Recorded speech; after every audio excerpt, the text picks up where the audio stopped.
Functions family welcome back to our channel. Again मैं आ गई हूँ इस फंक्शन फैन फिक्शन के साथ। इससे पहले मैं स्टोरी को शुरू करूँ, मैं आपको एक छोटा सा ऑथर का नोट दे देना चाहती हूँ। ऑथर की पेरेंट्स की तबीयत थोड़ी सी ख़राब हो गई है, तो ऑथर शायद इस फैनफिक को चैप्टर स्लो अपडेट करेंगी। तो उम्मीद है ऑथर्स की पेन जल्दी ठीक हो जाए ताकि वो इस फैनफिक को जल्दी ख़त्म कर सके।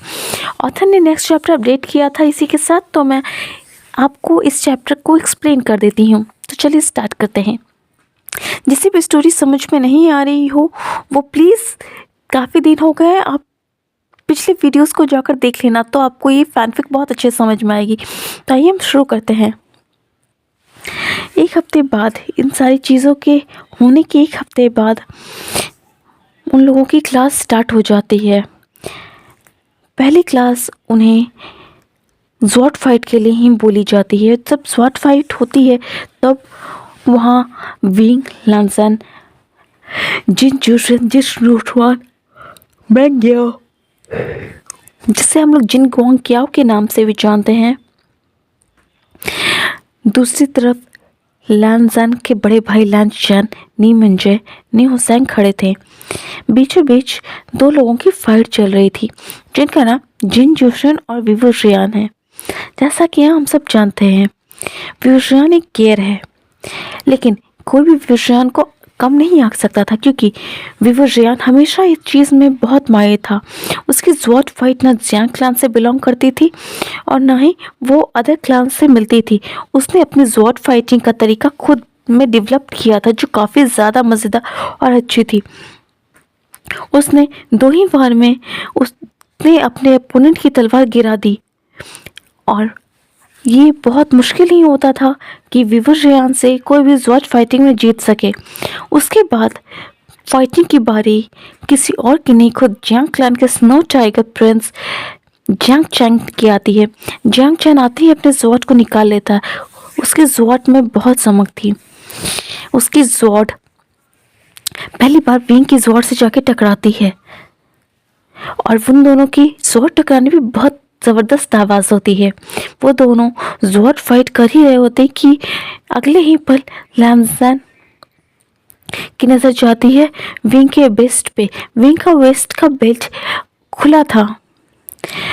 अगर वो तुरंत विंग को उसकी कमर से ना पकड़े तो वो वेस्ट का बेल्ट खुलकर गिर जाता, और विंग की रोप्स भी शायद बहुत ज़्यादा ओपन हो जाते।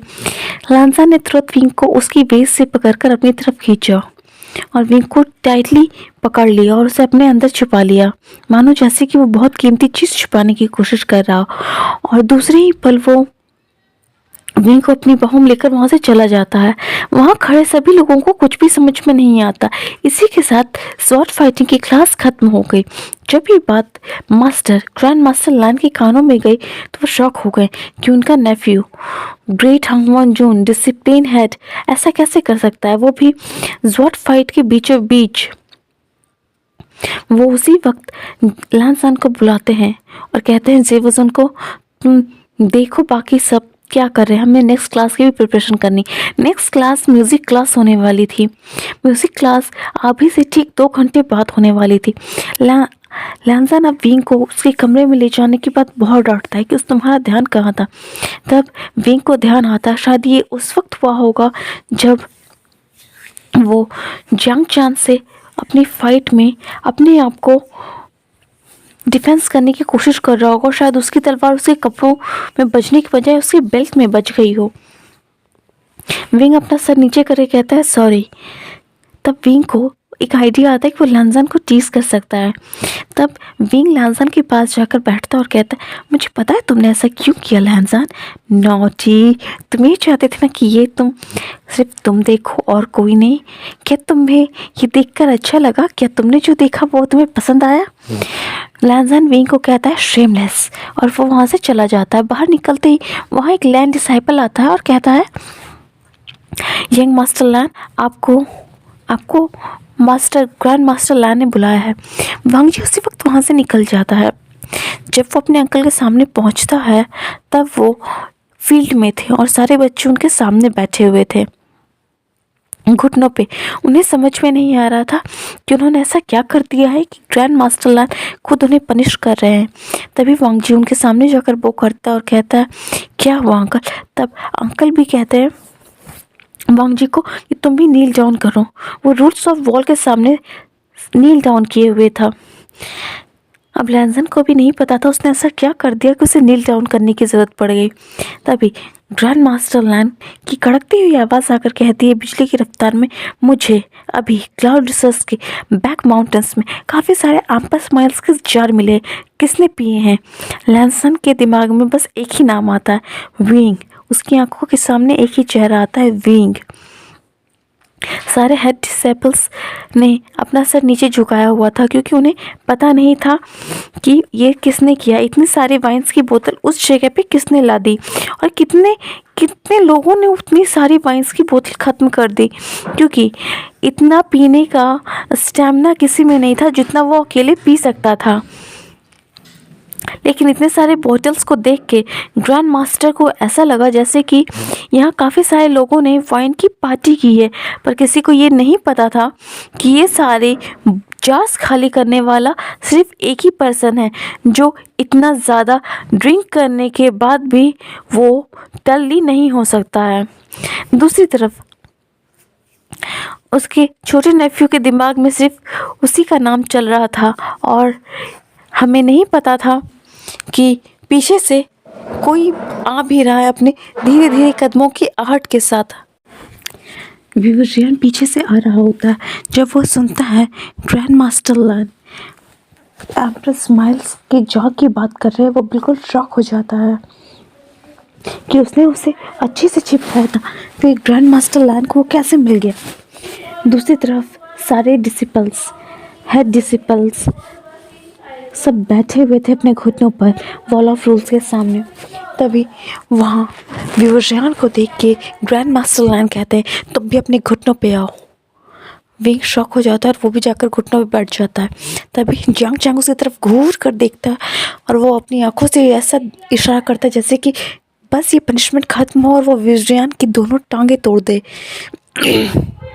दूसरी तरफ लैंजान बस ये चाहता था कि विंग को किसी भी तरीके की कोई पनिशमेंट ना मिले। तब लैंजान अपने अंकल को एक बार फिर से बो करते हुए कहता है, अंकल ये सारी गलती मेरी है, अगर मैंने ध्यान दिया होता तो ये सब कुछ नहीं होता, मुझे माफ़ कर दीजिए। तब अंकल लैन वांग जी को कहते हैं कि तुम वांग जी आज लाइब्रेरी में बैठकर सारे रूल्स लिखोगे, वो भी 3000 बार। विंग ये बात सुनकर शॉक हो गया और वो कुछ बोलने वाला ही होता इससे पहले लैंजान ने उसका हाथ पकड़ लिया और उसकी तरफ ऐसे देख रहा था जैसे कि वो उसे मना कर रहा हो, उसे प्लीज़ कर रहा हो कि वो कुछ ना बोले। विंग नहीं चुप रह पाता और वो कहता है, ये सारे एम्प्रेस स्माइल के जार मेरे हैं, मैंने ही कल एम्प्रेस स्माइल के इतने सारे जार पिए। वहाँ के सारे डिसिपल शॉक हो जाते हैं कि खुद लैन फुरैन ने इतने सारे एम्प्रेस स्माइल्स के जार खाली किए। तभी लैन चुरैन गुस्से में कहता है अपनी कड़क आवाज़ में, विवजियन तुम्हारी इतनी हिम्मत कि तुम क्लाउड रिसर्च के रूल्स को तोड़ो, तुम यहाँ सबके सामने खड़े होकर हैंड स्टैंड करते हुए 3000 बार गुसु लैंगक्लैन के सारे रूल्स कॉपी करोगे और इसकी नज़रअंदाज, इसका ख्याल कोई और नहीं, इस पे नज़र खुद मैं रखूँगा। ये बात सुनते लैंजान शॉक हो गया कि अंकल इस पे नज़र रखेंगे। तब एक बार फिर वांग जी बो करते हुए कहता, मैं अपने साथ साथ विंग की पनिशमेंट भी लूँगा। तो एक बार फिर ग्रैंड मास्टर लैन गुस्से में कहते, तुम सारी गलती इसकी खुद पर ले लो, तुम्हें समझ में आता है इसने 25 एम्पस माइल्स के जार खाली कर दिए, वो भी बिना रुके, क्या ये सिर्फ कल के ही हैं? तब विंग मुस्कुराते हुए कहता है, ही हाँ ये सिर्फ कल के ही हैं। और ग्रैंड मास्टर लैन शॉक हो जाते हैं, उन्हें समझ में नहीं आता ये कैसा नाइनटेल फॉक्स है जिसने 25 एम्पस माइल्स के जार खाली कर दी और अभी ये कह रहा है कि ये सिर्फ उसके हैं। फिर एक बार कड़क आवाज़ में ग्रैंड मास्टर लैन चुरैन पूछते हुए कहते हैं, क्या ये सारे तुमने अकेले पिए हैं, इसमें तुम्हारी मदद किसी ने नहीं की है? तब विंग कहता, इतने में तो मेरा कुछ होगा ही नहीं। तब जियांग चैंग विवजियन के कंधे पर एक बार ज़ोर से पंच करते हुए कहता, विवजियन तुम थोड़ी देर अपना मुंह बंद नहीं रख सकते? उसके बाद विंग उसकी तरफ ब्लिंक करते हुए कहता है, क्यों तुम्हें भी मेरी हाफ पनिशमेंट डिवाइड करनी? तो लैन चरण कहता है क्वाइट, और सब चुप हो जाते हैं। अब वो सारे डिसिपल्स जिनकी कोई गलती नहीं थी वो वहाँ से चले जाते हैं और विंग हैंड स्टैंड करते हुए 3000 रूल्स कॉपी करना शुरू करता है। पहले 2-3 बार तो विंग गिरता पड़ता रहता है, लेकिन ग्रैंड मास्टर लैन की कड़क आवाज़ के चलते उसे सारे रूल्स कॉपी करने होते हैं और लैन वांगजी भी बगल में बैठकर सारे रूल्स कॉपी कर रहा होता है। जैसे ही सूरज डूबता है और आसमान में अंधेरा छा जाता है, लैन चैन कहता है आज के लिए बस इतना ही, तुम लोग कल से फिर अपनी पनिशमेंट जारी रखना सारे क्लास को ख़त्म करने के बाद, और इसकी निगरानी मैं खुद करूँगा तुम लोगों पे। विंग अपना मुंह बनाते हुए अपने हाथ को हटाता है। उसके हाथ में बहुत पेन हो गया था। उसने कभी भी हैंड स्टैंड करके रूल्स नहीं लिखे थे। उसके हाथों में काफ़ी दर्द हो गया था, उसके पैर भी सुन पड़ गए थे, उससे इस वक्त खड़ा भी नहीं हुआ जा रहा था। लैंजन उसे अपनी बाहों में कस कर पकड़ते उसे अपनी बाहों में ब्राइडल स्टाइल में कैरी कर लेता है। तभी विंग ब्लश करते हुए कहता है क्या कर रहे हो हंगवान जून, मैं ठीक हूँ, मुझे कुछ नहीं हुआ। तभी लैंजन उसे घूर के देखते हुए कहता है तुम बिल्कुल ठीक हो, मैं देख सकता हूँ। तभी विंग शॉक हो जाता है कि लैंसन कभी भी एक वर्ड से ज़्यादा नहीं बोलता है, और उसने आज इतनी बड़ी लाइन बोल दी। वो कुछ नहीं बोलता और लैंसन के कंधे पर सर रख लेता है और अपनी आंखें बंद कर लेता है। थोड़ी ही देर बाद जिनसे में खाना आ जाता है और वो खाना लेकर कोई और नहीं खुद जीवू चुनाए हुए थे। वो दरवाजे पे नॉक करते और कहते वांगजी मैं अंदर आ जाऊँ। तब वांगजी कहता है यस ब्रदर आप अंदर आ जाइए। अभी भी विंग उसी की गोद में सोया हुआ था। विंग को ऐसा सोता देख लंच चैन के चेहरे पे एक स्माइल आ जाती है और वांगजी ये देखकर बहुत जेलसी फील करता है और वो विंग का चेहरा अपने नेक में छुपा लेता है। अपने भाई की ये जेलसी देखकर लंच चैन कहता है मैं तुम्हारे लिए खाना लाया था। तब लंचन कहता है मुझे चलना चाहिए, खाना वो वांगजी के सामने रख कर जाने लगता है। तभी वो पीछे मुड़कर कहता है वांगजी क्या मैं यंग मास्टर वी के लिए कुछ मेडिसिन भिजवा दूँ या कोई हर्बल टी जिससे उनका पेन कम हो जाए। लैंसन सिर्फ हूँ कहता है और उसके ब्रदर चले जाते हैं वहाँ से दरवाज़ा बंद कर।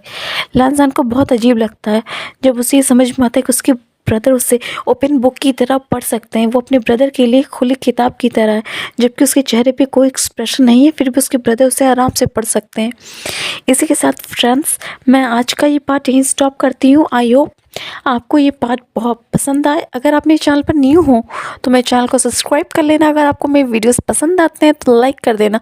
और ऑथर ने इस बारे में आपको पहले ही हमें नोटिस कर दिया है इस चैप्टर के साथ कि उनके पेरेंट्स की तबीयत थोड़ी ख़राब हो गई तो ये लेट डिले करेंगे। आई होप आप इस बात से बुरा नहीं मानेंगे, इस वजह से मैं भी आगे स्टोरी कंटिन्यू नहीं कर पाऊँगी, पर मैं आपको एक न्यू स्टोरी के साथ ज़रूर मिलूँगी। इफ़ यू न्यू प्लीज़ अगर आप नहीं हैं तो मेरे चैनल को सब्सक्राइब कर दीजिएगा, मेरे वीडियोस पे लाइक कर देना और कमेंट कर देना। Thank you very much for watching my videos.